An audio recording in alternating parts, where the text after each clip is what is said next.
Golf Smarter Mulligans, number 74. I'm Fred Green. Our guest today is the first instructor we've had calling in from Australia. Gotta love Skype.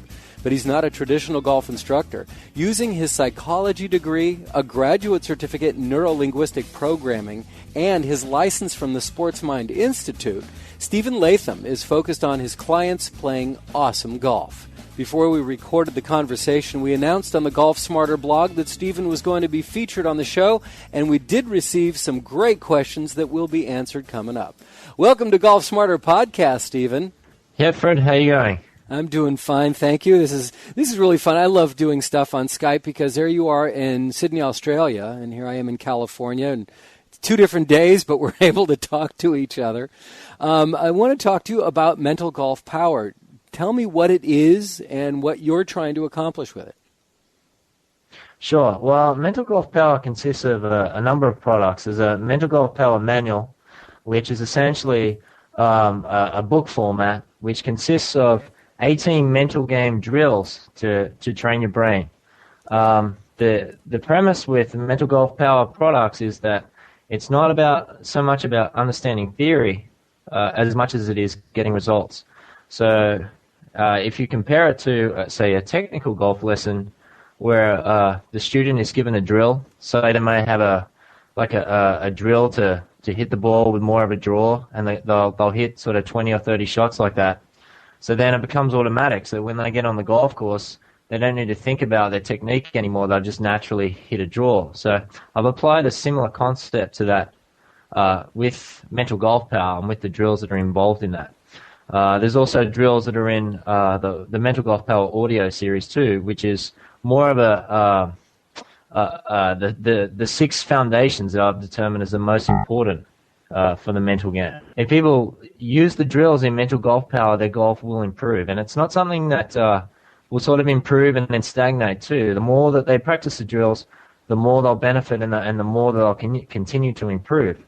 It's something, if you think about it as though, say, a golfer was to impart on an exercise program. Within, say, 3 or 4 weeks, they might start to notice a little bit of difference in terms of, increased flexibility or more power or more strength in their golf swing and so on. But by continuing to apply that exercise program, they'll just keep getting better and better. And it's the same concept with Mental Golf Power.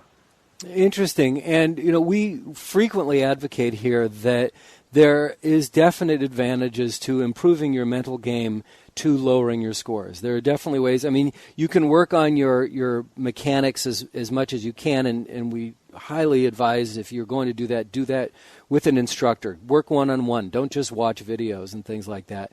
But there are so many different kind of tips that you can get on the mental side that can improve your game and lower your scores. Comment? Yeah, absolutely, Fred. I work in tandem with exercise professionals and also with technical golf professionals.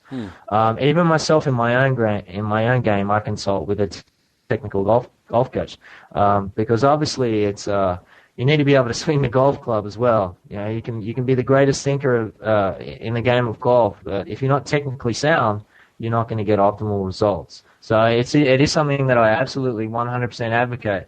Is that my clients, consult with a professional as well to get technical advice. And I'm also a big believer in some exercise there too to help them. Oh, absolutely. It keeps your mind clear. No question about it. Absolutely. You have an audio series that you shared with me, and it's not a long series, and I highly advise people if they're interested in this conversation and you want to continue to go to mentalgolfpower.com and look at all the things that Stephen has to offer, but to listen to that audio series, get involved in that. Very strong content, very good information. If I can pick something out of the audio series that we can talk about, yes. If you don't mind. I mean, I don't want to divulge too much that you have put all that energy into creating, but here we are. It's an audio medium and opportunity for you to share with us and train us. One of the things that I thought that was very intriguing was your concept of what are we learning from our previous rounds of golf? Yeah, absolutely, Fred. It's and just to preface that, divulge all you like. I'm happy to talk about anything in the products. I'm convinced that I have enough information to continually give tips and improve and so on. So whatever you want to ask me, or whatever you feel that your listeners will get out of it, I'm all for that. Great, thank you. Great. In terms of learning, it's something that I feel is paramount in terms of golfers improving their game. Well, the first thing is their attitude to learning, but even having a mental process to get feedback and to learn from the game. For example, we all know, most technical instructors would know that when we're teaching golfers, the ball gives great feedback. So a golfer can learn, say, when the ball's going to the right, or it's slicing, or it's hooking, or it's going too low, or whatever. That there's certain fundamentals or technical things that they can apply to sort that out. So essentially, the ball is giving them feedback. It's a similar thing in terms of the mental game. There needs to be learning processes that can speed that up, and it can make learning more precise. And to be specific about that, the most important skill that I've noticed with clients and golfers is that they need to be able to detach themselves emotionally and to be able to observe themselves in a non-emotive way, so that they can learn from their performances, and they can make they can make objective judgments, because there's going to be it's still them, so there will be some subjectiveness to it, but for the most part they can make objective, sound decisions about where to go with their game. And they can start to train their brain too to make distinctions between the differences of when they're playing, say, an average round of golf and when they're playing a superb round of golf. Because as we all know as golfers, it's a very fine line. It can be a very fine line between having a great day and having an average day. So what I teach in my process is to teach golfers how to separate themselves from what they're doing. So it's basically using visualization techniques so that a golfer can see themselves almost as though they're seeing themselves on television or on a movie screen, and they can act as their own golf coach, and using the information that they have, and a lot of people have a lot of information about golf, they can apply that to the person that they're watching, and they can direct that person to playing optimal golf, and then they can associate back into that and get a feel for what playing awesome golf and playing to their best is like. It's pretty straightforward, and once again, Fred, it's something that I continue to get better with it, every week in terms of my golf. So it's something that is a skill that's learned and then also improves. And the thing is, the question is, once you become a really good learner at golf, what are the limitations to how good that you can get? There are a few limitations in regards to when you have processes to learn and improve from every round of golf that you have, and you can consistently make inroads into becoming a better golfer. Really, your only limitations is what you're prepared to put into the game, which is minimal. Yeah, minimal at best.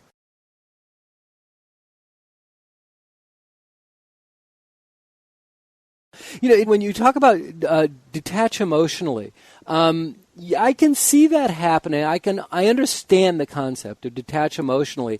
And when you're playing well and you're hitting, accurately and consistently in a round, sure, it's very easy to do to keep yourself, emotionally stable and not get too excited, not go too high, not go too low.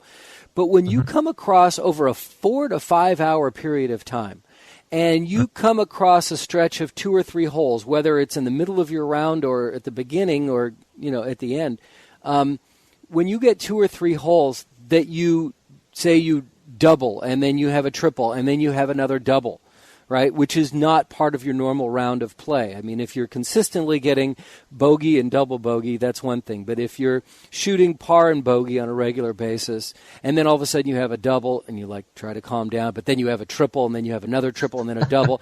You know where I'm going with this. It's really hard to be detached emotionally. How do you do that? How do you get yourself back, so you can calm yourself down and get back to your par and bogey golf? Sure. Well, there's actually you can break it down, Fred, into into two different sections. The first is strategies that you can use on the golf course, and the other thing is strategies that you can use off the golf course. Now, a lot of the learning processes that I go through are actually used off the golf course. So the idea is that once a golfer is reviewing their round after they play, and it's something that only takes, say, 5 or 10 minutes, those double and triple bogeys that you're talking about will become less frequent, and hopefully get to the stage where they don't happen at all. The other thing that you can do is actually on-course strategies, just for some quick tips now for golfers at home. There's a really good process that's devised by a sports psychologist, Dr. John Curtis. And what he's designed is a process to shift your attention. Now, basically, when somebody is in a bad state or a bad mood on the golf course, they may have had a double bogey or a triple bogey or whatever, and let's hope they didn't throw their golf clubs in the lake, things like that. Anyway, they're trying to calm they're trying to calm themselves down. Basically, what happens is that they start to become too internally oriented.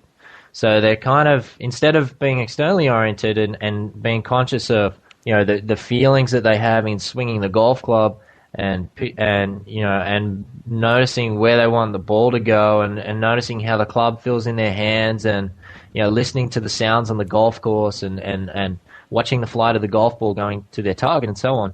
They've shifted to more of an internally oriented state where they're thinking about, I shouldn't have made a double, or I shouldn't have made a triple, or what am I doing? I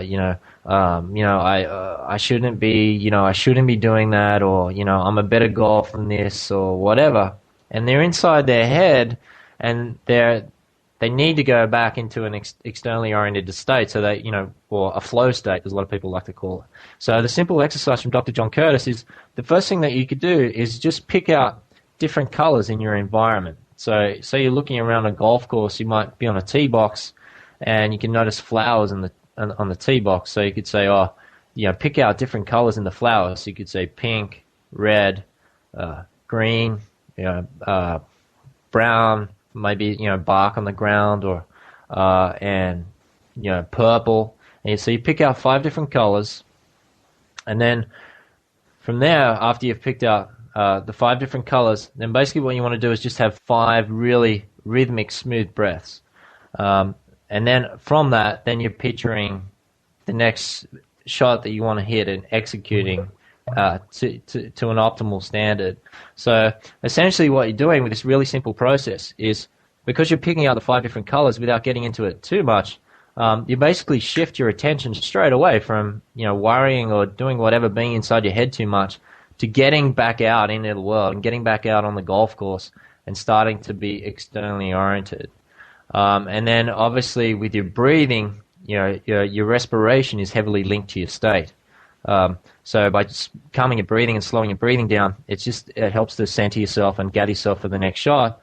And then obviously preparing for hitting your next shot, you want to visualize an optimal golf shot again. So that's one of the things that I have in my product, and there's other tips as well. Muscle tension and relaxation is something that's really simple that golfers can do as well. So just simply on the tee box or walking down the fairway, if you clench your fists as tight as you possibly can for 4 or 5 seconds, tight, and then relax and let go with that, you'll find that your muscles tend to relax a little bit.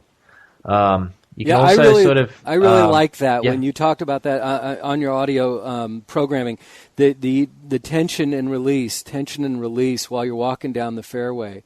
I thought that was a great idea because it's easy to do. You can get you just get into your own head doing that, but it really is going to help relax you, because when you have these issues and you have these bad holes, all of a sudden you are getting more tense, you're breathing faster, your heart rate's going up, and you're trying to slow that down. So the tension release is really a great idea.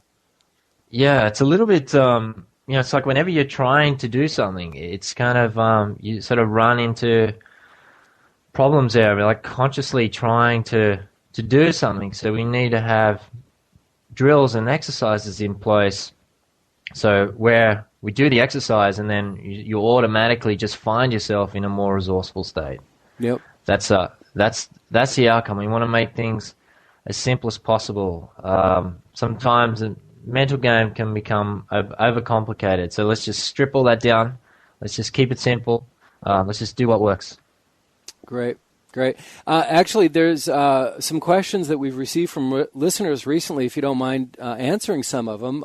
They kind of appropriate. Here's one came from Dublin, Ireland. And Daryl McGrath in Dublin, Ireland says that I have a pretty reasonable mental game in that I don't get annoyed by bad shots and I take my round hole by hole and kind of let the score look after itself. It's paid huge dividends, and my handicap has gone down from a 13 to an 8 in the last 3 years, which is pretty impressive. Yeah, nice one. Yeah. Now, the one thing that he has difficult controlling is when he feels that his group is holding up the group behind him, even slightly. He says, I'm constantly looking over my shoulder and worrying about them, so I end up rushing shots and not sticking to my routine. Playing partners have even noticed me looking behind me before reading and taking my putt and have told me not to worry about the guys behind me. I am not a slow player by any means, but if the situation occurs, it ruins my game. What would you advise him? That's a great question. Yeah. Well, look, the first thing you could do, being in Ireland, is maybe you could set up a beer stand on one of the tees, and you could sell Guinness on the tee. And this guy's answering from Australia, right? So. Yeah. That's right. It's trust the Australian to make jokes about other nationalities drinking beer. Yeah. No, in all practicality, I can understand that the golfers go through that. I've heard other golfers talking about that, and I think the first thing in terms of slow play, I mean it's more the time that's wasted talking on the tee box, and not being precise and fast and decisive enough in between shots as well. So my advice, first thing I would say, is to just speed up your play a little bit in terms of in between shots, so that you can take the time that you need on your shots. Now, obviously, the gentleman there from Ireland turning around looking to golfers behind him is not productive, because he's not going to be focused on the golf shots that he wants to hit. So my suggestion there is that there's a bit of a myth that I think in golf, which is saying that more time, taking more time over the ball is better. You often hear people saying, take your time, you don't want to rush it, and that sort of thing. And I can understand that you need to go through your pre-shot routine, in a regular fashion, as you always do. The thing is, though, that taking more time isn't necessarily better. So you can work on your pre-shot routine to speed up your pre-shot routine so that it's more decisive, which will again take the pressure off in terms of pace of play.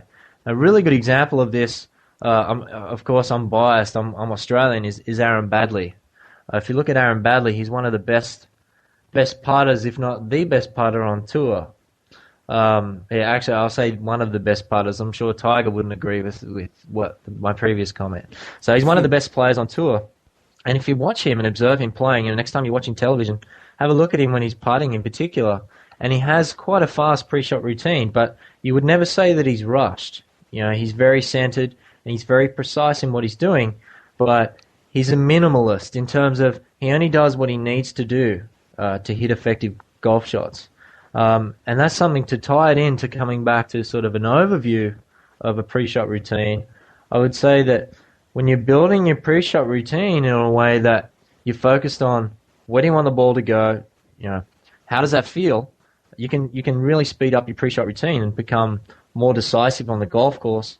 And you can also work on your state so that you're committed to that time when you're preparing for your golf shot.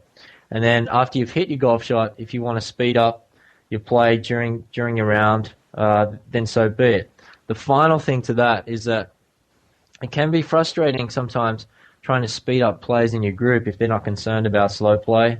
And my advice to that is, if you're playing in a regular group where they're not concerned about slow play and that's something that's important to you, then you may consider changing groups and finding a more time-effective group to play in, obviously. Yeah, well, it sounds like from his question that it's not so much that they're slowing down the pace of play, it's just that he feels uncomfortable if he feels like the group behind him is bearing down on him, and he he gets distracted by that, and you're right. He shouldn't be looking over his shoulder. And I think all of his partners are telling him that as well.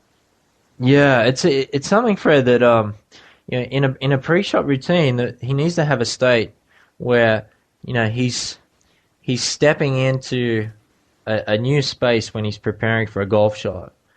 And this is something that it's fairly difficult for me to say, like in a sentence. There's a particular process to do this to create an optimal state for a pre-shot routine.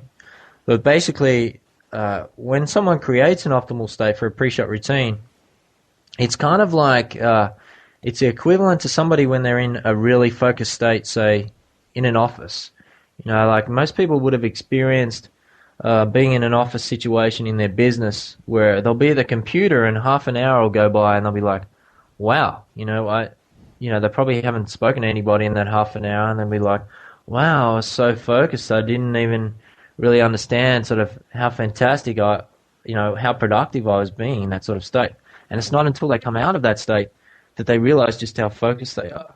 Right. So the same principles can apply to the pre-shot routine. So that's what I'd be working with him on, is improving the way that the focus that he has over the golf ball. So essentially, we would come up with a plan as to when that state would be triggered. So it may be, say, for example, when he gets 5 yards from the golf ball, he would then access his pre-shot routine state, and he'd be totally committed. And a few simple techniques in helping him to do that would do wonders. And then he'd be kind of, if somebody would say to him after the round, "Oh, were you thinking about slow play?" And he'd be like, "What are you talking about?" Because he's just so focused in that state that nothing else kind of gets in, which is important too in golf, because golf is such a social sport. You need to be able to switch on and off. So that's what we want him to do. We want him to switch on when he's going through his pre-shot routine, and then he switches off. And then if he wants to walk faster between shots, or he wants to talk to his playing partners about Guinness or whatever, there I go again, he can. Yeah, how's that, Fred? That's good. It's interesting because I guess the main rule that everybody should remember is you play to the speed of the group in front of you, not the group behind you. Right? Absolutely, and nobody likes slow play. Right, and when the marshals come and tell you that you're 4 minutes behind, tell a marshal to go find a golf ball that you lost somewhere else. Cause I hate when marshals come. Every time I see a marshal, it's like, what do you want from me? You're such a pain.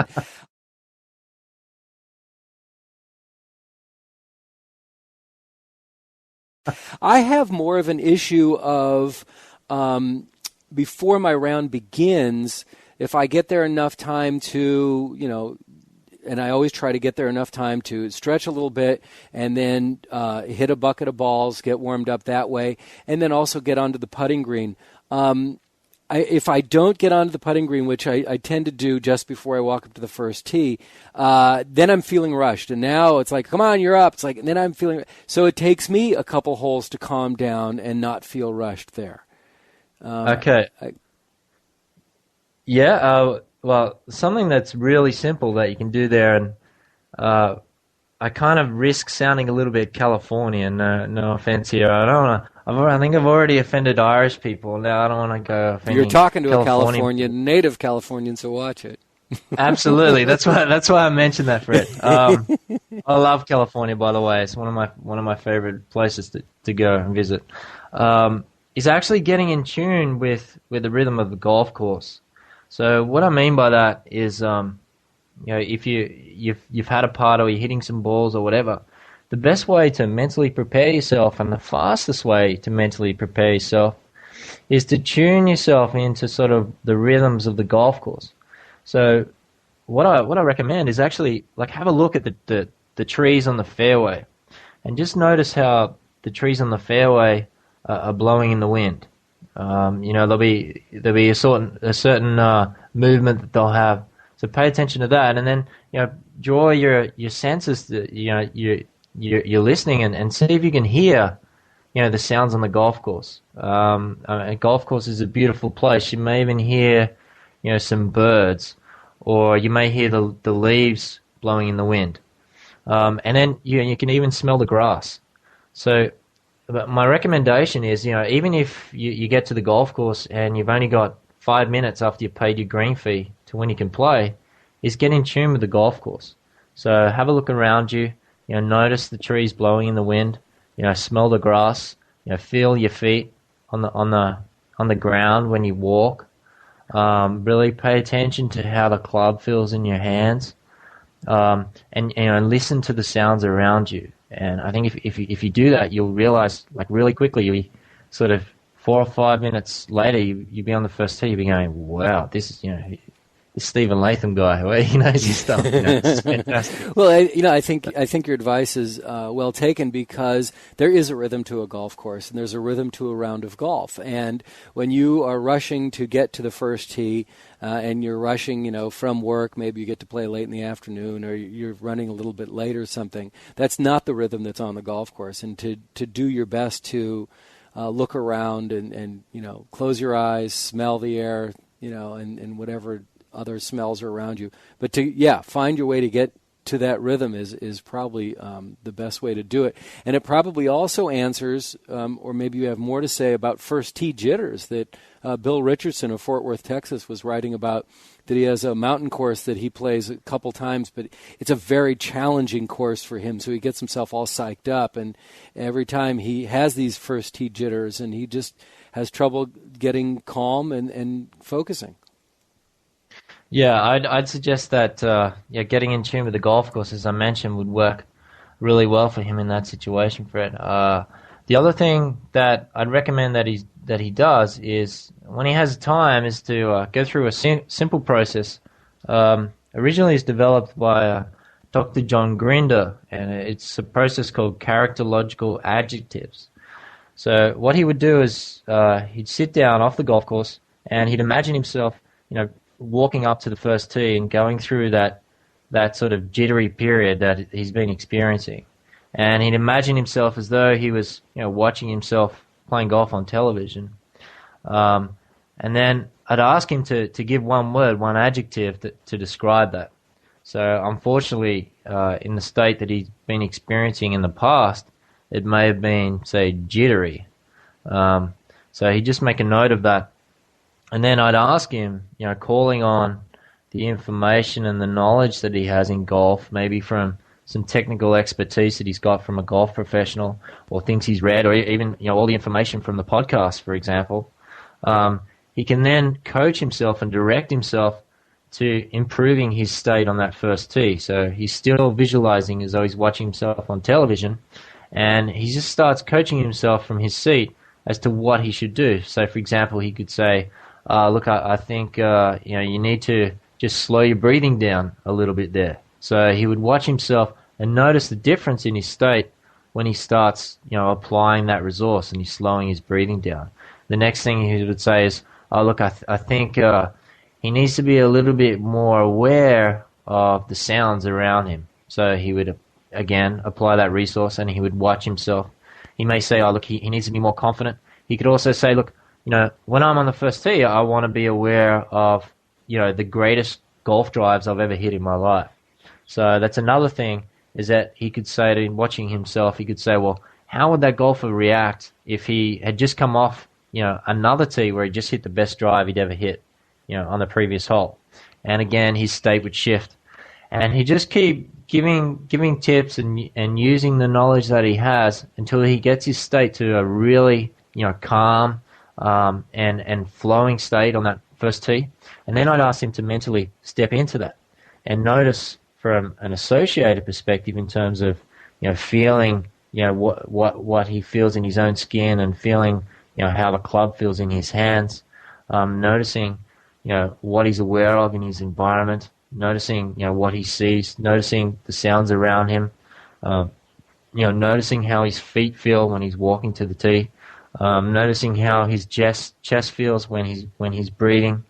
He really get a sense of what it's like to be in that more optimal state on the golf course. And then finally, the final part of the process is to ask himself, when is the next time he's going to be playing golf, and would he like to have that state when he's playing golf?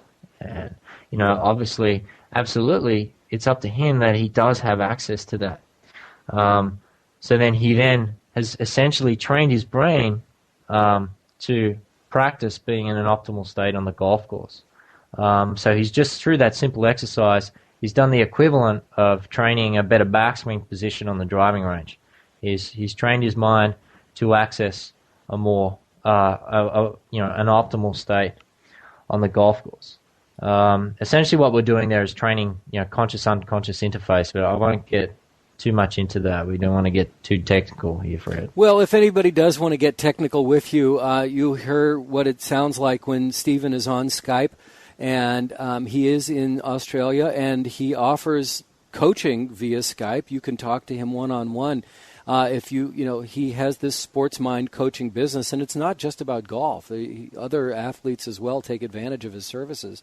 And we recommend that you go to mentalgolfpower.com and check out what Stephen has to offer in all of his products, including his ebook and his audio content as well, and his audio series. A lot to offer, and we appreciate you taking the time talking to us today, Stephen. I've really enjoyed it. Thank you. Thanks very much, Fred. Hopefully I'll get to see you in California there. As I mentioned, one of my favorite places to go, and some beautiful golf courses there. Best in the world, in fact. Well, all I can say is I'll give you the California answer and say, groovy, man. Nice one. All right, Stephen, thanks again. Really enjoyed it, and best of luck. Thanks very much, Fred. All the best.